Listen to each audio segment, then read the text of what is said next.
ભેજા બાજુના વધુ એક પેંતરાની કે જેમાં આરોપીઓ વેચાણ માટેની એપ્લિકેશન થકી લોકોને ઠગતા હતા।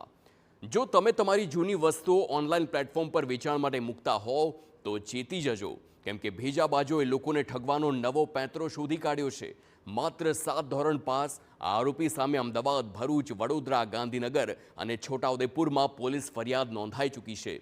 આરોપી ઓલેક્સ નામની એપ્લિકેશન પરથી મોંઘી ઇલેક્ટ્રોનિક વસ્તુઓ ખરીદતો અને સામાન ચેક કર્યા બાદ પૈસાની ચૂકવણી કરવાનું કહીને લોકોને વિશ્વાસમાં લેતો। મોંઘા ભાવની વસ્તુ મળી જાય તે બાદ આરોપી પોતાનો ફોન બંધ કરીને ફરાર થઈ જતો। આરોપી સામે જ આવી ઠગાઈના અનેક ગુના નોંધાઈ ચૂક્યા છે। ત્યારે સમગ્ર મામલે અમદાવાદ ઝોન ફાયર સીબીની ટીમે આરોપીને બાતમીના આધારે ઝડપી પાડ્યો। સાથે જ 15 લાખની ઇલેક્ટ્રોનિક વસ્તુઓ સહિતનો મુદ્દામાલ જપ્ત કરી વધુ કાર્યવાહી હાથ ધરી છે। જે વસ્તુ વેચનારા છે એ લોકો એનાથી આકર્ષિત થઈ આની જોડે ડીલ કરતા હતા અને ત્યારબાદ હું વસ્તુ લઈ જઈને ઓનલાઈન પેમેન્ટ કરી દઈશ, પણ તે ઓનલાઈન પેમેન્ટ કરતો નહોતો।